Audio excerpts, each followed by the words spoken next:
Hey, what is up, guys? So today I'll be going over the 2008 story of Old Man Logan. To set everything up, it's set 50 years in the future.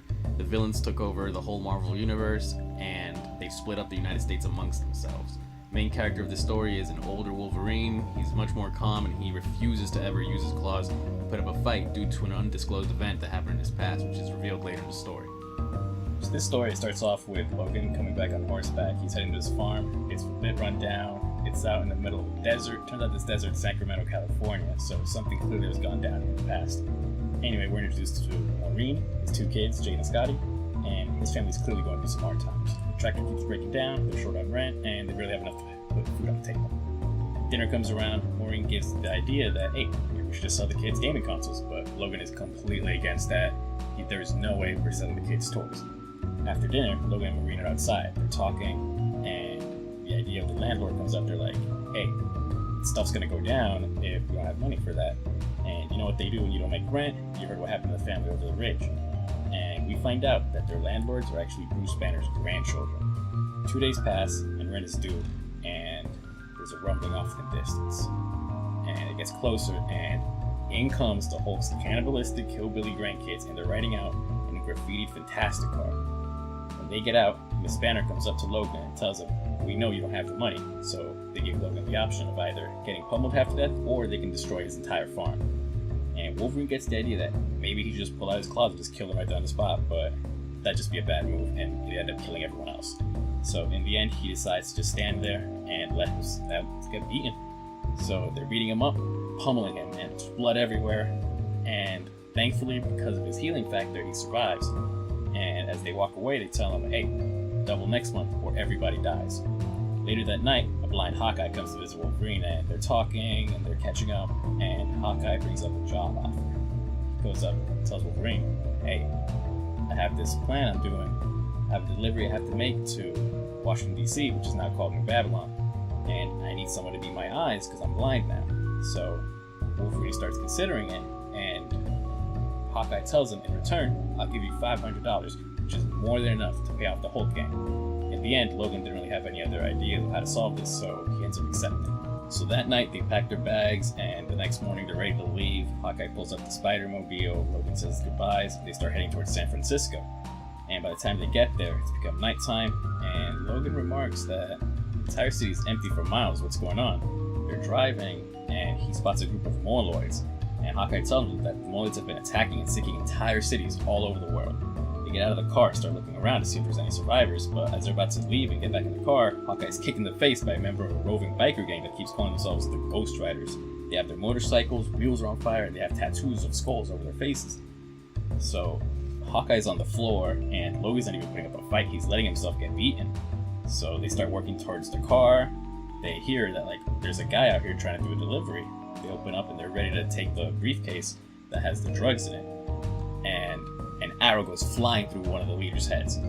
And turns out that Hawkeye has been listening to them. He knows where they are just by the sounds they make. And he's able to take them all down just by himself, just by hearing them, even though he's completely blind. So at this point, Hawkeye's a little unsure if even bringing Logan along was useful if he's not even going to put up a fight. He's just there now. And they get ready to leave. They get in their car, they drive off. It's morning by this point, and they're in Las Vegas, which is now a place called Hammer Falls. And this is under the territory of Kingpin. They're no longer in the Hulk's place. Kingpin has his own piece of land. This is where he chills at. And this is also important because this is the place where people come to pray, that superheroes come back. There's Thor's hammer just lying on the floor, and people just surround this thing and worship it and dream of a day where superheroes can come back and save them. As they're driving through, Hawkeye stopped by old model Ultron, who is delivering a message from a lady named Tanya. We eventually find out that Tanya is Hawkeye's ex-wife and Peter Parker's youngest daughter. She reveals that Ashley, Hawkeye's daughter, got a group together and tried to take down Kingpin, but ended up getting caught and is about to get executed first thing in the morning. So Hawkeye and Tanya are arguing, why you don't come around no more, and stuff like that. Eventually, Logan just steps in and says, hey, I want no part of this. You paid me just to drive you to DC. I'm not here to go take down Kingpin or any of that. So Hawkeye instead says, you know what? I'll give you $1,000. I'll double it just to even just drive me to Salt Lake City, which is where Kingpin's at. So he he's like, hey, why not? So on the way, they drive through Cedar City, which has also been swallowed by Moloids. So the Moloids have been messing around all over the Midwest. The next scene, we're introduced to Kingpin, who's just been sitting in an arena, and he has chained up Ashley's partner in a stadium and is feeding them the 2 pet dinosaurs as a whole crowd around him is cheering and enjoying the whole thing. We get a bit more backstory on the world also. Kingpin's territory originally belonged to Magneto, who entered a superhero holocaust with Dr. Doom and the other villains, but he was taken out by the new Kingpin once he got old.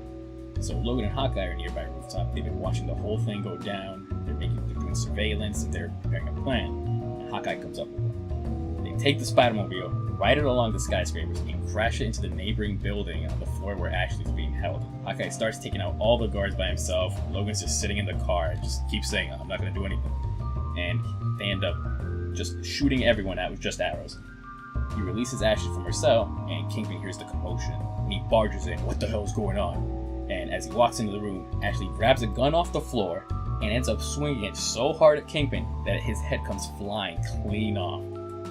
And Hawkeye's like, whoa, what was that? And she's like, you can find out too. And she whacks him straight in the face also. And he's on the floor and he's like, what is going on? And she reveals that the reason for her to kill Kingpin wasn't to save everyone. She just wanted to take over his territory. And the first thing she's going to do now that she's taken over is kill Hawkeye.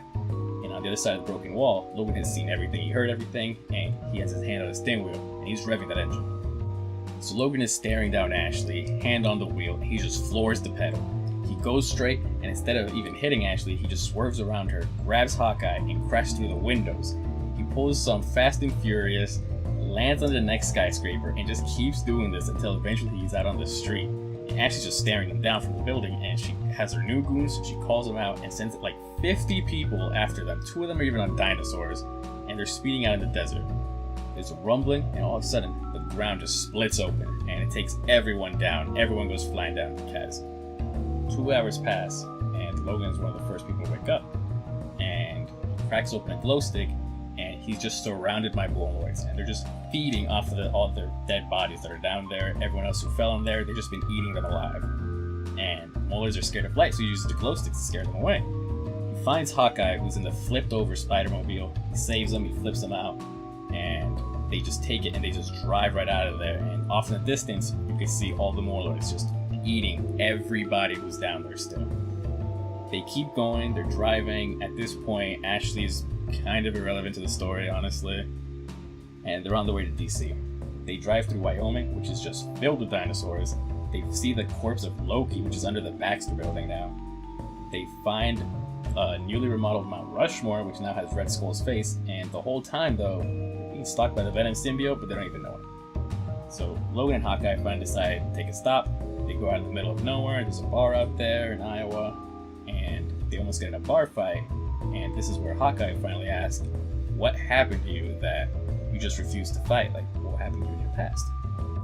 So that night, Logan and Hawkeye end up setting up a campfire, and Logan just opens up, tells them what happened when he refuses to ever fight. Turns out when the night the villains took over, Jubilee and Wolverine have been getting distress calls from the Avengers, S.H.I.E.L.D., Fantastic Four, Wakanda, every superhero place or group you could think of, something was going down. Suddenly there's an explosion in the X-Mansion, and a piece of shrapnel from it just ends up flying through the air and ends up killing Jubilee. The X-Mansion is being swarmed by villains, not even X-Men villains, Spider-Man villains are there. For example, Dr. Octopus shows up, and Wolverine's trying to defend all the students so they can make their escape. Wolverine is cutting through the villains, and he starts calling out for Storm, Cyclops, wondering why none of the X-Men are helping him. And for the next 30 minutes, I ain't got time to stop, so he just keeps cutting through them, slicing through all the villains as they keep coming through, and as he takes his final opponent down to Bullseye, Bullseye turns to him and says, Wolverine, why are you doing this? I thought we were friends. And it turns out that what's actually going on is Mysterio was messing with Logan, and all the villains he's been killing, turns out they were actually fellow X-Men that were made to look like villains and smell like villains, just trick Wolverine in general. And that ended up just messing with Wolverine massively because he ended up killing every X-Men in the X-Mansion. So after that, he's broken. He ended up wandering around aimlessly, decided to end his life by laying his head on the tracks of an oncoming train, but even that wasn't enough due to his healing factor. So after that, he just never popped his claws ever again. Back to the story, they're heading out, and it turns out that that Venom symbiote ended up bonding one of those Wyoming dinosaurs, and there's a T-Rex following them, yet they're somehow a little unaware of it.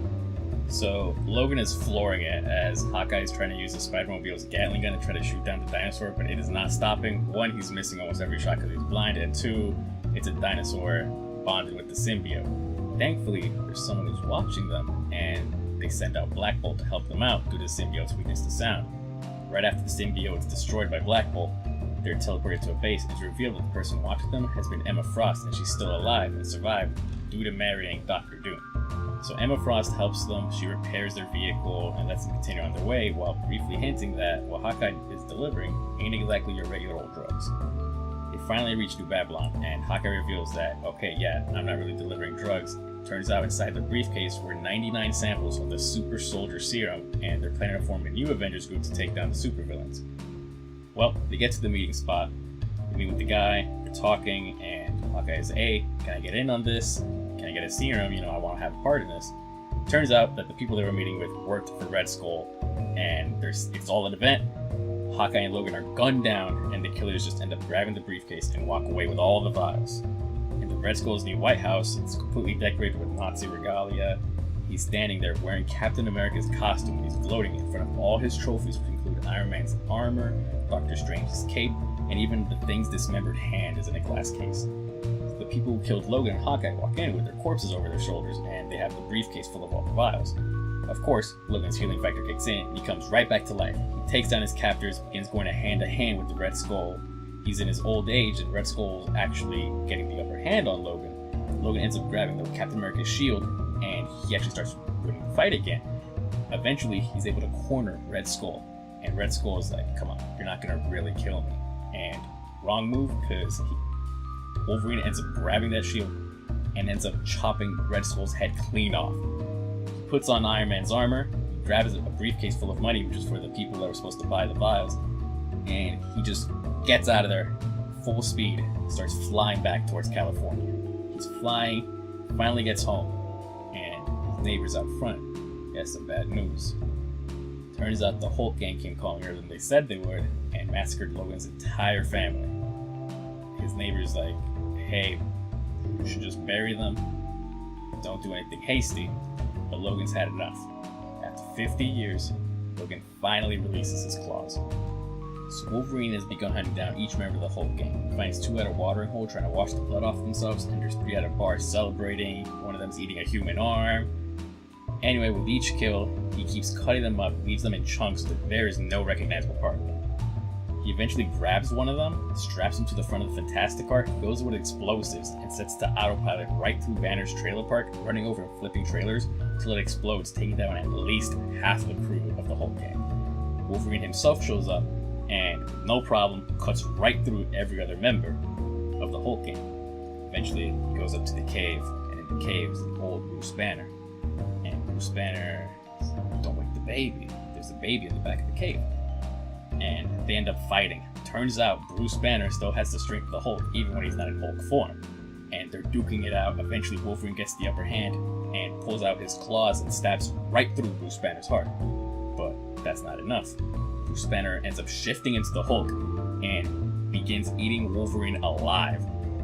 12 hours go by, and Bruce Banner, he's still in Hulk form. He's watching over his grandchild's crib, and he's talking with another member of the Hulk gang who just came back. And Banner begins having cramps.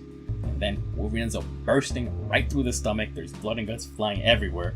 And Wolverine's ready to kill that last Hulk member. And he ends up killing him off screen. And he looks at the baby Hulk in the crib. And we're not sure if he's going to kill him. 1 month later, Logan is having a funeral for his wife and kids. His neighbors question, what are you going to do now since there's no reason for you to really stay here? He decides it's time to bring some order to these wastelands. He gets in his seat on his horse, and turns out baby Banner's with him now. And pretty much they end up riding off into the sunset.